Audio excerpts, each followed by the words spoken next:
भगवान की जय, हनुमान की जय।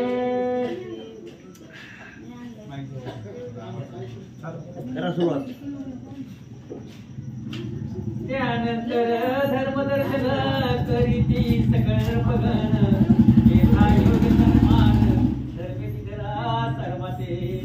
ग्रंथ करते श्रीधर स्वामी या ठिकाणी सांगतायत वैशंपायन ऋषी जन्मेजय झाल्याला सांगतायत। काल भगवान अर्जुनानं कुंती मातेला सांगितलं, प्रत्येक जण दर्शनाला येत होता त्यावेळेस अर्जुन ओळख करून देत होता की हा राजा आहे, तो या गावातला, या नगरीतला आहे, अशा अशा पद्धतीने।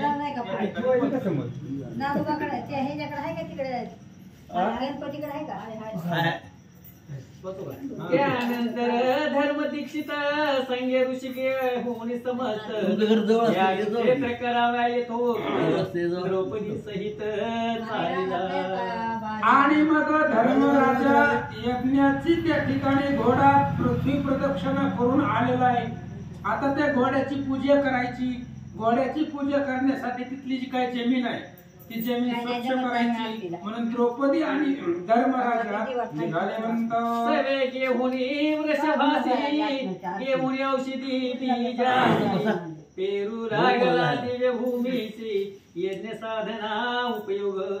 धर्मराजानं द्रौपदीला बरोबर घेतलं आणि यज्ञ जिथं करायचं आहे किंवा घोड्याची पूजा ज्या ठिकाणी करायची ती काय जमीन आहे, ती जमीन स्वच्छ अशा प्रकारे नांगरून घ्यायची, तिथली जागा पवित्र करायची, अशा प्रकारचे काम धर्मराजा करू लागला। देवकी यशोदा आणि कुंती कर्पूरचंद मंत्र पठन विप्र करीती सपत्नीक होऊन या। आणि मग देवकी आहे, यशोदा आहे, रोहिणी आहे, ही त्या ठिकाणी आल्या आणि ती जी काही जागा होती धर्मराजानं स्वच्छ केलेली जिथं घोड्याची पूजा करायची त्या जागेवरती कापूर चंदन याचं शिंपण करू लागले। ब्राह्मण आपापल्या पत्नीला घेऊन आलेले होते आणि ते मंत्राची वेद घोषणा करू लागले असं सांगतात। ऐसे करून क्षेत्राकर्षण मग केले इष्टिकाचेन चतुर्वेदी व्यासादिक ब्राह्मण बक दालवे वशिष्ठ। आणि मग अशा प्रकारे तिथली क्षेत्राची पूजा केली, जी काही जमीन होती त्या जमिनीची पूजा केली। मग त्या ठिकाणी मोठे मोठे ऋषी होते, वशिष्ठ महाराज होते, पुन्हा बकदालव्य ऋषी काल आणले होते, ते सर्वजण त्या ठिकाणी आले, पूजा करू लागले म्हणतात। भूमिका साधिनी समाकार त्यावरी मंडप केला सविस्तर अष्टधार्याती सुंदर वेदोक्त मंत्रे तो केला। आणि ती जमीन जी होती धर्मराजानं त्या जमिनीची साफ केली होती, द्रौपदी कुंतीने त्याच्यावरती कर्पूर चंदनादी टाकलं होतं, ब्राह्मणांनी मंत्र म्हटले होते आणि अशा जमिनीवरती सविस्तर मंडप उभा केला आणि त्या मंडपाला 8 दारे त्या ठिकाणी काढली असं सांगतात। लाविला पतकांच्या ओळी माझी अष्टकुंडे ती केली सूत्रे करून बांधिली उपरोगिले समंत्र। आणि मग त्या ठिकाणी असणाऱ्या त्या मंडपावरती पताका शोभिवंत दिसतायत। त्या मंडपाच्या आतमध्ये 8 प्रकारचे जी काय असणारे यज्ञ आहे, यज्ञाची ती भूमी 8 ठिकाणी अष्टयज्ञ त्या ठिकाणी मांडले गेले, रचना केली असं सांगतात। खदीर वृक्षांचे शास्त्र संख्यक पळसाचे ऋषी संख्यक ऐशिया परिसम्यक यज्ञ क्रिया अवलंबिली। यज्ञाची क्रिया असते। आता यज्ञ करायला महाराज खूप मोठे मोठे आणले होते तिथं। वशिष्ठ महाराज होते, भगवान श्रीरामचंद्राचे कुलगुरू, बकदालव्य ऋषी होते, एवढे तपस्वी तेजाने समर्थ असणारे बलसंपन्न महाराज त्या असणाऱ्या यज्ञाची पूजा करण्यासाठी आणलेले होते आणि यथोचित वेदोक्त वेदानं वर्णन केलं असा यज्ञ तिथं संपन्न होऊ लागला। ते केले वेदिकात्रय शत स्त्रुवांचा केला संचय यज्ञ पात्राचाही समुदाय याग मंडपी स्थापिला। आणि तिथं वेदोक्त पूजा केली। यज्ञाची जी पात्र असतात, यज्ञाचे पात्र समूह वेगवेगळे त्या ठिकाणी घेऊन आले, सर्वांच्या हातामध्ये त्या ठिकाणी कर्पूर चंदन आदी सर्व व्यवस्था यज्ञाची होती असं सांगतात. आचार्य केला वेदव्यास ब्रह्मत्व दिदले बकदास मग पाहून द्विज लक्षणास पृथ्वी अपार पै केले. आणि मग तिथं यज्ञामध्ये जी काय महत्वाची भूमिका आहे, आचार्य ज्याच्या आज्ञेखाली सगळंच यज्ञ होणार आहे, तो यज्ञाचा महर्षी केला व्यास महाराज. व्यास महाराजांना सर्व मान तिथं दिला आणि ब्रह्म ऋषी तिथं जी काय त्या व्यास महाराजांचे खालचे असणारे बकदालभ्य ऋषी केले. आता प्रत्येकाच्या तपानुसार त्यांच्या पदवीनुसार मुख्य जी काय ऋतू जो होतं आचार्य पद होतं सगळ्यांना वाटून देऊ लागले. ऐका म्हणतो त्या ऋत्विजांची नामे तुम्हासी सांगतो अनुक्रमे वसिष्ठ वामदेव गौतम अत्रि आणि पराशर. अत्रि ऋषी आहेत, पराशर आहेत, वशिष्ठ आहेत, गौतम आहेत आणि वामदेव. अशा प्रकारची जी काही 8 यज्ञ त्याच्यामध्ये केलेले होते. त्या प्रत्येकाला ऋतुज म्हणजे मोठं पद त्या ठिकाणी असणारे देऊ लागले. त्यांची नावं ग्रंथकर्ते सांगतात. जमदग्नी कहोळ भारद्वाज भाऊरी रैभे सुमत सुतेज कौंडिन्य जातू करणे सहज गालव लोमेस सौभरी. लोमश ऋषी आहेत, सौभरी ऋषी आहेत, बकदालभ्य आहेत, वशिष्ठ महाराज आहेत, सर्व असणारे ऋषी या ठिकाणी सांगतात. इत्यादिक ऋषी गण यासी ऋत्विज केले पूर्ण द्वारी करावया रक्षण केले रक्षण मंत्रीचे. आणि मग अशा प्रकारचे जे काही ऋषी होते, आता अनेक ऋषी आलेले होते, पण महत्वाचे जे ऋषी लोक आहेत ते असणारे यांची नावं घेऊन त्यांना ते पद दिलं. आता द्वाराला रक्षण पाळ त्या ठिकाणी धर्मराज ठेवू लागला असं सांगतात. त्या द्वारपाळाचे अभिदान सांगतो मी तुम्हाला. विश्वामित्र धौमजान पुलह आणि उपमन्यू. उपमन्यू, पुलह, विश्वामित्र आणि धौम्य ही जी 4 जण होती ती 4 जण द्वार रक्षक म्हणून दरवाजामध्ये ठेवले होते असं सांगतात. मधुच्छंद वायुभक्ष विभांडक सुशिक्ष हे द्वारपाळ ती दक्षे जाणून धर्म संस्थापी. वायुभक्ष आणि युभिकांड अशा प्रकारचं त्यांचं नाव आहे त्या ऋषीचं. आणि ती दरवाजामध्ये अष्टद्वारे सांगितली. पण अगोदरच्या ओळीमध्ये 4 ऋषीवर आहेत, आताच्या ओळीमध्ये 4. 8 ठिकाणाला 8 रक्षक महाराजांनी ठेवले म्हणतात. दीक्षितपणे शोभायमान करी केले श्रंगधारण आयसी या धर्मापती वचन काय बोले व्यास व्यास. आणि अशा प्रकारे दीक्षा जी होती यज्ञाची मेन कार्यकर्ता तिथं धर्मराजा होता. धर्मराजा यज्ञाची दीक्षा घेऊन बसला होता, द्रौपदी समवेत होती. आणि व्यास महाराज धर्मराजाला काय सांगतात ऐका. आता 64 दाम्पत्य गंगेशी पाठ वावी येतो ते त्यांच्या ये उदक्या शिवाते समंत्र स्नान करी का. व्यास महाराजांनी सांगितलं महाराज आता जी काय पती पत्न्यांच्या जोड्या आहेत नवरा बायकोच्या 64 जोड्या आणि त्या नवरा बायकोना डोक्यावरती कळशी घ्यायची आणि पाणी आणायचं पवित्र गंगेचं नीलं आणि त्या असणाऱ्या पाण्यामध्ये अश्वाला मंत्रयुक्त स्नान घालायचं. त्याच्यासाठी 64 जोड्या याच्यामधून निवडाव्या असं व्यास महाराज धर्माला सांगतात. अनुसय सहित अत्रि वरिष्ठ अरुंधती सहित वशिष्ठ रुक्मिणी सहित वैकुंठ पीठ सुभद्रे सहित अर्जुन. वशिष्ठ महाराजांची पत्नी अरुंधती आहे. पुन्हा त्या ठिकाणी अजून सांगितलं विश्वामित्र आहे, भगवान श्रीकृष्ण रुक्मिणी सहित आहेत. अर्ध्या दिवस म्हणजे लक्षात येईल.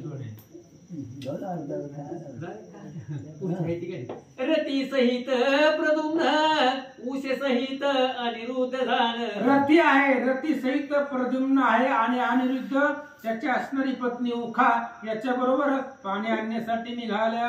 सुकांती सहित भीमसेन भद्रावती सहित वृषकेत. वृषकेताची पत्नी भद्रावती आहे आणि सुकेती ही भीमसेनाची बायको आहे. म्हणजे नाव तरी कळते तेव्हा कुणाच्या बायकोचं काय नाव आहे म्हणून तुम्हाला अर्ध्यार्थी घे म्हणलं. कुमुदोतीसी मयूरध्वज सुनंदेसी तो नीलध्वज. नीलध्वज राजाच्या पत्नीचं नाव सुनंदा होता आणि कुमुद्विज ही असणाऱ्या त्या ठिकाणी मयूर ध्वजाची पत्नी होती. म्हणजे जोड्या जोड्या नवरा बायको पाणी आणण्यासाठी निघाले. निर्मले सहित हंसध्वज यवनाश्व प्रभावतीसी. प्रभावती आहे, प्रभावती बरोबर यवनाश्व आहे, अशा पद्धतीने सांगतोय. विशेष सहित चंद्रहास धमिलेसी अनुषा वगैरेस.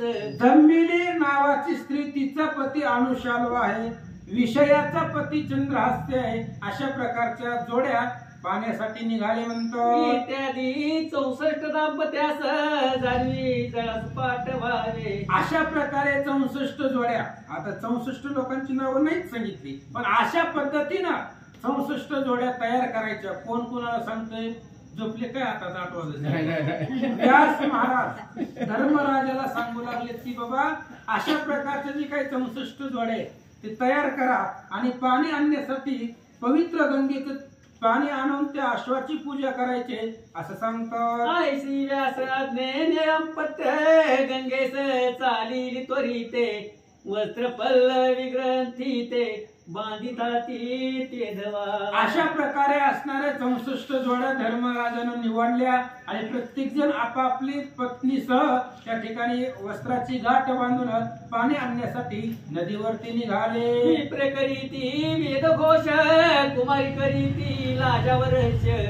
मुक्ते टाकीती सावकाश नृत्यांगना नृत्य करीती. आणि पाणी आणायला जात असताना त्यांच्यावरती काही असणारे वेद ब्राह्मण होते, वेदाचे मंत्र म्हणत होते. कुमारी ज्यांचं लग्न झालं नाही अशा मुली त्यांच्यावरती लाह्यांचा वर्षाव करत होते. अशा प्रकारे सांगू लागले. कृष्ण रुक्मिणीसी वस्त्रग्रंथी सोकर बांधी अरुंधती. तो रे वर्षी पातला शीघ्रगती जो गुरु व्यासाधिका. आणि मग कृष्ण आणि रुक्मिणी यांची जी गाठ होती अरुंधती, त्या अरुंधतीनं यांची गाठ बांधली आणि पाणी आणण्यासाठी पाठवलं.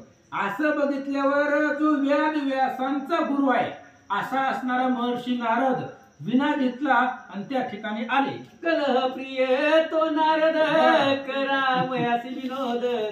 भामाग्रा जाऊन प्रसिद्ध काय बोले ते. नारद महाराज आले म्हणजे भांडण 100% होणार, हे फिक्स ठरलेलंच असतं. नियोजन करूनच महाराज आलेले असतात. महाराज आले, तिथं आल्याबरोबर ती कृष्णाकडे गेले नाहीत, यज्ञाकडे गेले नाहीत, डायरेक्ट सत्यभामेच्या घरी सत्यभामेपाशी गेले नारद महाराज आणि त्या सत्यभामेला काय बोलतात. यज्ञ मिळाले ऋषीश्वर सकळ मिळाले धरणीधर. तेथे रुक्मिणी रमावर हे दोघांचे दाम्पत्य शिवबले. आणि मग नारद महाराज गेले, सत्यभामेनं पाणी वगैरे आणून दिले. महाराजांनी बोलायला सुरुवात केली.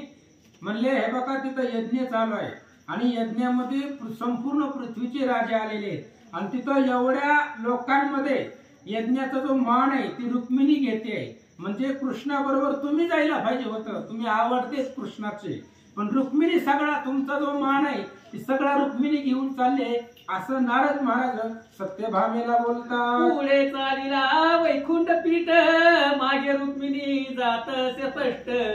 नेसोने कनकपट पल्लवी ग्रंथी दिधल्या. रुक्मिणी पुढे म्हणजे रुक्मिणीची निवड केलेली आहे भगवान श्रीकृष्णानं. तुमची करायला पाहिजे होतं. पाणी आणण्यासाठी तुम्हाला मान मिळायला पाहिजे होता कृष्णाबरोबर जाण्यासाठी, पण कृष्णानं तुम्हाला विचारले बी नाही, एकदा पण विचारलं नाहीये. रुक्मिणी त्यांच्या बरोबर गेले, गाठ बांधलेले आहे आणि पाणी आणण्यासाठी रुक्मिणीला घेऊन कृष्ण गेला. महाराज सांगू लागले. दोघावरी धरिले छत्र वरी चामरे वारी ती विचित्र. धूप जाळी ती पवित्र नाना वाद्ये वाजती. आणि रुक्मिणी आणि कृष्णावरती यांच्या दोघांवरती छत्र धरलेलं आहे. धूप त्या ठिकाणी धूपाचं ज्वलन केलेलं आहे, त्यामुळे सुगंधित सुवास त्या ठिकाणी सुटलेला आहे. लाह्यांचा वर्षाव करता येतं. भव्य आणि दिव्य स्वागत रुक्मिणी आणि कृष्णाचं तिथं होत आहे असं श्रीकृष्ण नारद सत्यभामेला सांगतात. असा राज सन्मान रुक्मिणी सीदे तो नारायण. ती पट्ट श्री मुख्य जाण इतर त्यावर व्यर्थ सर्व. आणि त्यावेळेस नारद महाराजांनी सांगितलं, तुमच्या माहितीसाठी सांगतो म्हणले, तिथं जो मान आहे, पत्नीनं तो मान घेण्यासाठी जो समर्थ होता तो रुक्मिणी सगळं घेऊ लागले. म्हणजे रुक्मिणीचं तिथं मान वाढवलाय, म्हणजे रुक्मिणीच श्रेष्ठ आहे तुमच्या 16,108 मध्ये. आणि रुक्मिणी जर सोडलं तर तुम्हाला कोणी विचारत नाहीये, असं नारद महाराज सत्यभामेला बोलतात. ती कामदेवाची जननी सकत्रिय माझी शिरोमणी, म्हणून या चक्रपाणी या किती ते सन्मानी. आणि ती कामदेवाची जननी आहे, जिच्या उदरामधून मदनाचा जन्म झाला, अशी असणारी ती रुक्मिणी आहे, जगाची जननी आहे, जगदंबा आहे, म्हणून तिला सर्व मान श्रीकृष्ण देतो, असं नारद महाराज सांगू लागले. जो सकळा माझी दिधला मान, तोच जाणावा सन्मान, एकांती दिधला मान, तो त्रणा समान मानावा. नारद महाराजांनी सत्यभामेला सांगायला सुरुवात केली. हे बघ म्हणले, घरामध्ये तुझा लाड किती बी कृष्णानं पुरवू दे, त्याचा काही उपयोग नाही. 4 लोकांमध्ये रुक्मिणीला मान दिला जातोय आणि 4 लोकांमध्ये दिलेला मान श्रेष्ठ आहे. घरातल्या मानाला कोण विचारते? शेजारचं तरी बघायला येतंय का, किंमत आहे का नाही? अजिबात नाही. 4 लोकांमध्ये 4 चौघांमध्ये दिलेला मान श्रेष्ठ आहे आणि तो मान श्रीकृष्ण रुक्मिणीला देतो, असं नारद सत्यभामेला बोलतात. ऐसा सन्मान देखोनी संशयाला माझे मनी, बर, तो सांगावया तुझला गुणी, मग नारद महाराजांनी सांगितलं, मी यज्ञालाच गेलतो म्हणले आल्या, पण तिथं रुक्मिणीला बघितल्यावर माझ्या मनामध्ये संशय आला. म्हणले रुक्मिणीला कस काय मान देतोय सत्यभामेला सोडून? सत्यभामा आवडते कृष्णाची, मग रुक्मिणीचा सगळे मान कसं काय घ्यायला लागली?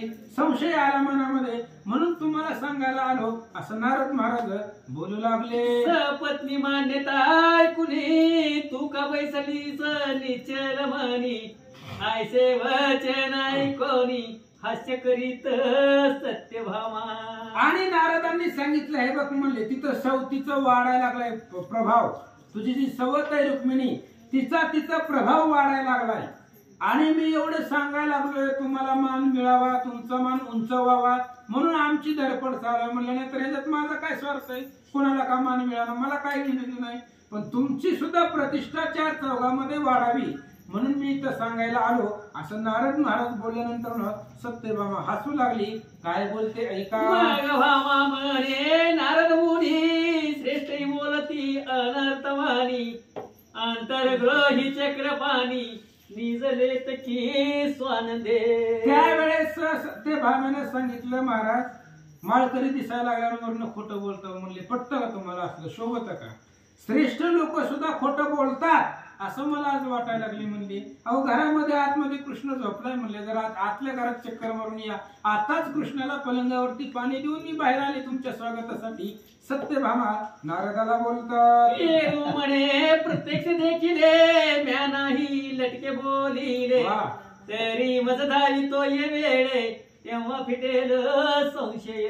त्यावेळेस नारदांनी सांगितलं, लाईव्ह बघून आलोय मी काय तिथं प्रत्यक्षात पाहिले, मी माझ्या डोळ्यानं बघून मी इथं आलोय आणि ती जी बघितलं ते मी तुम्हाला सांगितलं. आता तू म्हणते घरात कृष्ण आहे, आता मला काय माहिती आहे का नाही, दाखव बरं कुठं आहे, असं सत्यभामेला नारद महाराज बोलतात. तो लीला विग्रही भगवान भ्रमण मंच की केले शयन, निद्राविनी मग्न घोरता देखिला नारदे. आणि मग नारदांनी सांगितलं, दाखव म्हणले कृष्ण. आता तिथं रुक्मिणी सोबत गेलाय नदीवर पाणी आणायला. मी कृष्ण नदीवर गेल्यावरच इकडं आलोय. कुठं आहे आतमध्ये? सत्यभामेनं नारदाला आतल्या घरामध्ये नेलं तर भगवान श्रीकृष्ण पलंगावरती घोर झोपले होते. नारदांनी पाहिलं. नारद म्हणे हा कपटी यासीन चले काही गोष्टी, आताच देखील रुंदीने गाठी बांधिली ते रुक्मिणीने. आणि घोरात पडलेला कृष्ण नारदांनी पाहिला आणि नारदांनी विचार केला, ह्या कृष्णाबरोबर कपट चालत नाही म्हणले. आता तिथं बघितलं मी त्या अरुंधतीनं कृष्णाची रुक्मिणीची गाठ बांधले. ती गाठ बांधल्याबरोबर मी इथं आलोय आणि माझ्या आधी इथं येऊन कधी झोपला, असा विचार महाराज करू लागले. हो जी म्हणून नारद मुनी बाहेर आला चक्रपाणी, मने करावी पाहावीत येऊनी हे काय करणी अवलंबिली. आणि सत्यभामेचा नारदाचा संवाद चालू होता. कृष्णाला ऐकला. कृष्ण पलंगावर उठले. काय लावलंय महाराज म्हणले. सकाळ सकाळ काल झोपलोय चांगलं पलंगावरती. तुमचा आवाज ऐकून मी बाहेर आलो. काय चाललंय म्हणले. आणि उगाच काहीतरी आमच्या बायकाला सांगताय ना आमची भांडणं आम्हाला चहा भेटत नाही संध्याकाळचं. तुम्ही भांडणं लावून दिल्यावर ताप होतोय म्हणले आम्हाला. काय तुमचं चालू आहे असं म्हटल्याबरोबर नारद महर्षी काय बोलतात ते का. म्हणे जी चक्रपाणी तुझी तो अकळ दिस करणी केली माझ्या शब्दाची हानी विश्वास सर्व ही बुडविला. त्यावेळेस नारदांनी सांगितलं म्हणले देवा अहो तुम्हीच सांगितलंय ना संताची पायी हा माझा विश्वास. अहो मी विश्वासानं बोललो होतो सत्यभामेला की कृष्ण रुक्मिणी बरोबर गेलाय आणि तुम्ही इथं येऊन झोपला. म्हणजे आम्ही जी बोललोय आतापर्यंत आम्ही जी बोललोय सगळं तुम्ही खोटं केलं असं नारद देवाला बोलतात. आता तुझ्या सर्व कामिनी लटके बोलतो नारद मुनी ऐशा बोलतील नितिंबिनी अरे तुम्हा श्री कल्याण असो. आणि नारदांनी सांगितलं देवा असं जर तुम्ही वागायला लागले तर आमच्यावर कोण विश्वास ठेवणार आहे. आता मी सत्यभामे पुढे उघड्या पडलो की मग आता तुमच्या सगळ्याच बायका म्हणतील माळकरी खोटं बोलतोय महाराज म्हणून. मग असं माझी तुमचे जे पत्नी आहे ते 16,108 ते सगळ्याच म्हणतील मला की नारद महाराज खोटं बोलतो ह्याचं काय ऐकायचं नाही. जाऊ द्या म्हणलं माझं असं ते असेल तुमचं कल्याण असो असं महाराज बोलून निघाले. मग ते तुम्ही निघाला त्वरित जांबवंतीच्या ग्रहात ते लागी बोलत तू का निश्चिंत बैसलीस. आणि सत्यभामेच्या घरामधून निघाले नारद महाराज जांबुवंतीच्या घरामध्ये आले आणि जांबुवंतीला सांगितलं. काय सांगतात ते का. रुक्मिणी आणि श्रीकृष्ण दाम्पत्य गेले उदका कारण कळले तुमचे शहाणपण तुझा नवानी श्रीहरी. आणि मग नारदांनी जांबुवंतीला बोलायला सुरुवात केली. म्हणले हे बघ कृष्ण आणि रुक्मिणी पाणी आणायला गेले. धर्माच्या यज्ञामध्ये त्यांना श्रेष्ठ मान भेटलाय त्यामुळे कृष्णाच्या नजरेमध्ये तुमची किंमत नाही. कृष्ण तुम्हाला भाव देत नाही हे माझ्या लक्षात आलं असं महाराज जांबुवंतीला बोलतात. त्याची तीच काय प्रिया जाया तू का नव्हेसी आवडती प्रिया तरी क्रोधे दुर्निय दुराया न बोलिसी काहीच तू. आणि त्यावेळेस नारदांनी सांगितलं की रुक्मिणीची एकटी लाडाची आहे का म्हणले कृष्णाचे. तुम्ही पण त्याच्याच पत्नी आहेत ना मग जो मान तिला भेटतो तुम्हालाही मिळायला पाहिजे. मग असं तू आता कृष्ण जर आले ना तिथनं घरी जर कृष्णावरती रागानं बोल असं महाराज सत्यभामेला त्या जांबुवंतीला बोलतात. मग जांबवंती मुनी ते बोलत मम ग्रही निरंतर कृष्णनाथ सोडून जातानी भ्रांत मग प्राण कोण राखील. जांबुवंतीने सांगितलं काय महाराज खोटं बोलायला लागलं म्हणले. बघा मध्ये घरात जाऊन आतमध्ये भगवंत आहे. कृष्ण घरामध्ये झोपलाय म्हणले. आताच त्याच्या बरोबर बोलून मी बाहेर आले तुमच्या स्वागताला. आणि जर तो कृष्ण गेला आम्हाला सोडून तर जिवंत कोण राहणार आहे असं जांबुवंती नारद महाराजांना बोलतात. जातो साधूचे संगमा निशी दिन फिरतो परमात्मा परी आम्हाला गीतो जगदात्मा क्षण एक न विसंदे. जांबुवंतीने सांगितलं भगवान श्रीकृष्ण साधू संतांमध्ये जातो प्रत्येकाच्या संरक्षणासाठी धावतो पण आम्हाला सोडून तू कुठं जात नाही आमच्या पाशीच आहे आमच्या जवळ राहतो असं जांबुवंती नारदांना बोलतात. तो अंतर्गृही पाहे नारद तो ते लासे गोविंद म्हणे हा नाटक जगदानंद स्वामी माझा दया बुद्धी. आणि नारदांनी बघितलं आतमध्ये ही जांबुवंती खरं बोलते का खोटं बोलते. आतमध्ये जाऊन बघितलं तर पलंगावरती श्रीकृष्ण बसलेले होते. त्यावेळेस नारदांनी विचार केला आपण किती जरी लावण्याचा प्रयत्न केला किंवा यांच्या बायकांना काही जरी सांगितलं तरी कृष्ण आपल्याला ऐकणार नाहीये. एवढा बलशाळी आणि भगवंत आहे असं सांगतात. तेही झाली अनर्थवाणी मग तेथून चालिला नारद मुनी आणि गाग्रहात जाऊनी मने करणे विनोद. आणि तिथंही नारद महाराज गेले, तिथंही जाऊन महाराजांचं बोलणं खोटं पडलं. मग नारद महाराजांनी जांबुवंतीचं घर सोडलं, दुसऱ्याच्या घरामध्ये गेले, तिथंही तसंच घडलं असं सांगतात. तो ठाई मजल ठीके केली किया रमनायके, आता पाहीन घर अनिके म्हणून तवके चालीला. नारद महाराजांनी विचार केला, दोनच कृष्णाच्या बायकाच्या घरी गेलो आपण, दोघी जणीच्या घरी गेल्यावर तिथं श्रीकृष्ण होता, म्हणजे दोन ठिकाणी मला ना कृष्णानं खोटं ठरवलंय. आता तिसरीच्या घरामध्ये जाऊन बघू काय होतंय असा विचार महाराज करतात. ऐसी 16 सहस्र घर फिरला, तो सर्व ठाई ईश्वर देखीला, सर्व व्यापक कैसा ओळखीला, दर्शने मानिला संतोष. आणि मग नारद महाराज प्रत्येकाच्या घरी जात होते, तिला सांगत होते रुक्मिणी श्रेष्ठ मान घेतले, तुम्ही घरामध्ये बसला. त्यांनी सांगायचं आतमध्ये चक्कर मारून या म्हणले, आतल्या घरात पलंगावरती भगवंत बसलाय. 16,108 जे पत्नी होते प्रत्येकाच्या घरी गेले नारद महाराज, आणि प्रत्येकाच्या घरी भगवंत होते. तेव्हा नारद महाराजांना तुकाराम महाराजांचं प्रमाण आठवलं. जळी स्थळी काष्टी पाषाणी सकळ आहे वनमाळी जेथे तेथे. मग प्रत्येक ठिकाणचं दर्शन नारद महाराज घेऊ लागले असं सांगतात. ऐसे पाहुणी लेवल आहे, गंगा तिरी गेला विरंची तनये, तो ते उदक भरित आहे रुक्मिणी सहित श्रीहरी. आणि मग अशा प्रकारे सगळ्यांची घरं फिरल्यावर मग तिथं गेला. गंगेच्या किनाऱ्यावरती 64 जी जोड्या गेल्या होत्या.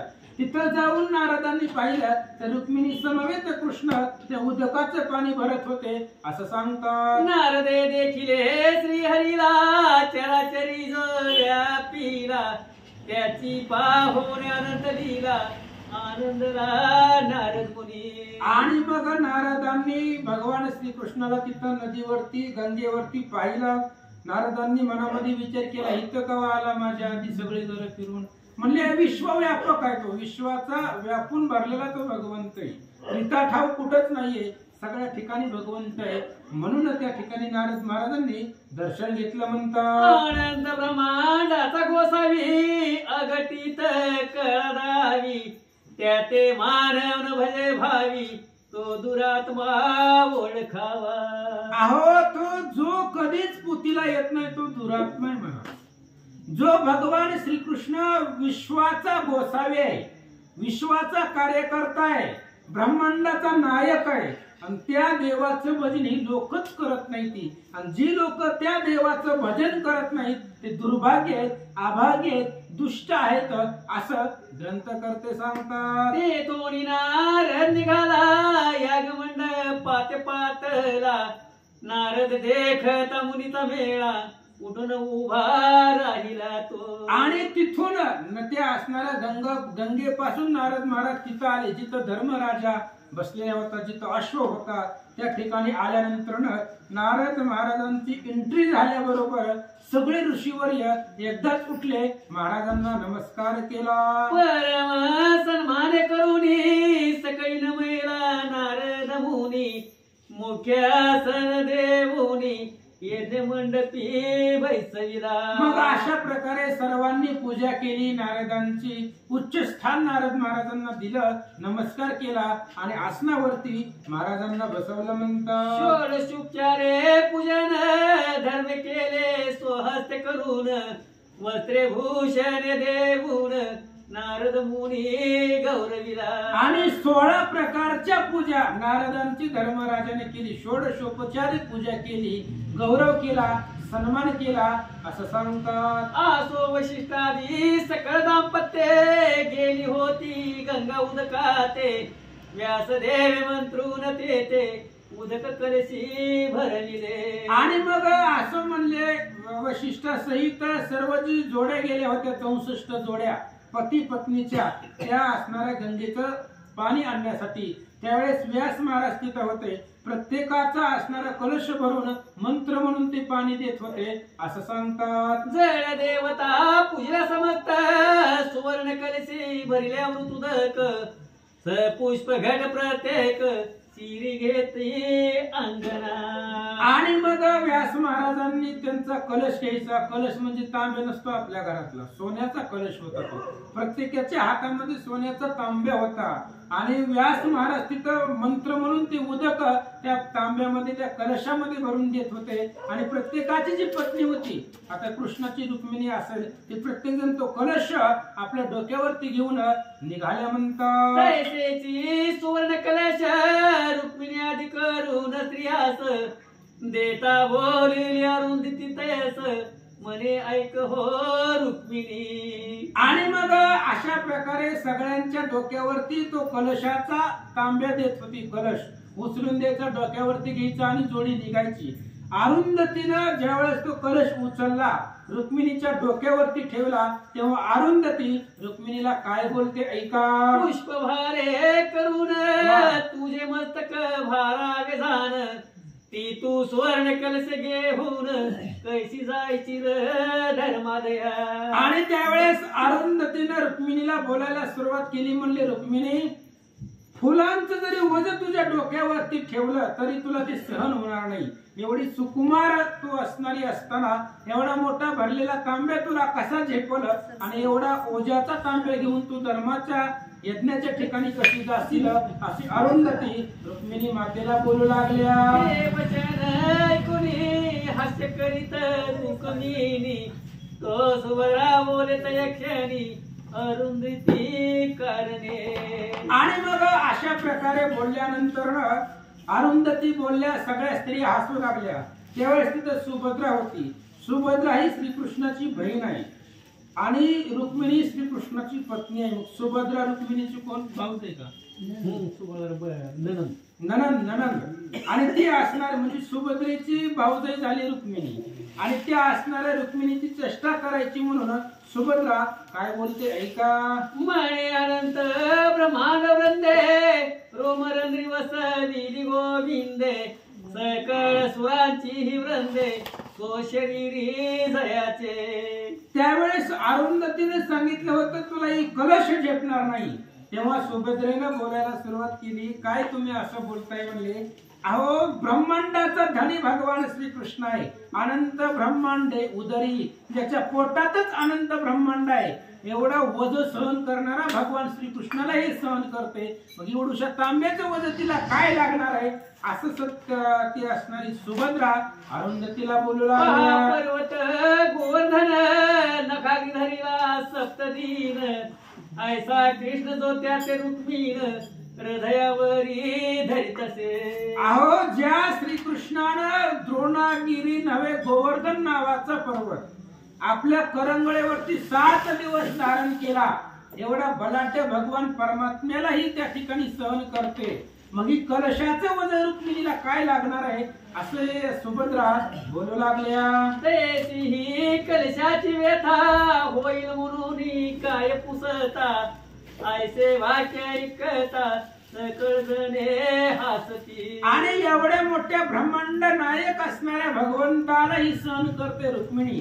मग त्या कलशाचं वजन तिला किती लागणार आहे, एवढीशा तांब्याचं, असं सुभद्रा बोलल्यानंतर सर्व स्त्रिया हसू लागल्यानंतर ऐसे ऐकता सुभद्रा वचन प्रत्युत्तर देत से रुक्मिण माझा स्वामी ज्याचे मनी पूर्ण आवडे त्याने धरावा. त्यावेळेस सुभद्रेचं बोलणं ऐकलं रुक्मिणीनं आणि रुक्मिणीनं बोलायला सुरुवात केली. बाबा, भगवंत माझा एकट्याचाच नाहीये, तो सर्वांचा आहे. भगवान परमात्मा सर्वांचा आहे. ज्याची त्याला आवड आहे त्यानं त्याचं सेवन करावं. अशा प्रकारे रुक्मिणी माता बोलतात. स्त्री बाळ वृद्ध तरुण पशु पक्षी लता द्रुम सर्वांचे हृदय राम पावतो की गोविंद. आणि रुक्मिणीने सांगितलं, कृष्ण ही माझ्याच हृदयामध्ये नाही राहत, पशु पक्ष्याच्या हृदयामध्ये तो आहे, झाडांच्या हृदयामध्ये तो आहे. म्हणजे जीवसृष्टीवरती जेवढे बी आहेत जीव, प्रत्येकाच्या हृदयामध्ये राहणारा तो भगवंत आहे, असं रुक्मिणी सुभद्रेला बोलू लागली. आईच्या गोष्टी करीत नाना चालिल्या भूपांच्या अंगणा सत्वर पावल्या यज्ञस्थाना शिरी कलश घेऊन.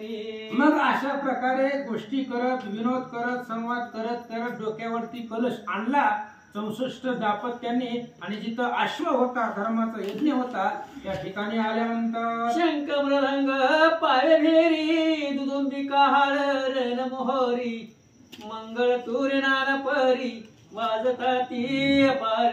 शंख वाजू लागलेला आहे, मृदंग आहे, अनेक प्रकारच्या भेरे आहेत, वाद्य आहेत. सुंदर अशा प्रकारचं वाद्य वाजणं होऊ लागलं. आयसे गंगेचे जीवन तुरुंगासी करविले प्राशन उरलियाचे घातले स्नान द्रौपदीने निज करी. आणि मग अशा प्रकारे जे असणारं जे काही पाणी आणले होतं त्या कलशामध्ये, ते असणाऱ्या पाण्यामध्ये ते अश्वांना पाजलं गेलं. जे पाणी शिल्लक राहिलं, त्या शिल्लक राहिलेल्या पाण्यामध्ये द्रौपदीनं त्या अश्वांना स्नान घालायला सुरुवात केली असं सांगतात. मग बांधोनिया श्याम कर्ण सपत्निक धर्मे केले पूजन विप्र करीती मंत्र पठन नाना मंत्राधी विधाने. मग अश्वाला त्या ठिकाणी बांधलं गेलं. बांधल्यावर तर महाराज लोक जी होते ऋषीवर या वेद मंत्राचं पठण करू लागले असं सांगतात. यावरी होईल अश्वहनन त्याचे विप्र करतील हवन ते पुढीले प्रसंगी निरूपण सावधान परिसावे. पुढच्या प्रसंगामध्ये अश्व जो आहे, अश्व त्या असणाऱ्या अश्वाचं हनन होईल, म्हणजे यज्ञ समाप्तीला जाईल. आणि यज्ञ समाप्ती झाल्यानंतर समाप्तीचा जो काय कार्यक्रम आहे ते ऋषी मंडळी करतील. लक्ष देऊन ऐका. इथे श्री जैमिनी अश्वमेध श्रीकृष्ण लांबूत आघात भावे कथा होय चित्त शुद्ध मने श्रीधर सोरतया कुंडली श्री ज्ञानदेव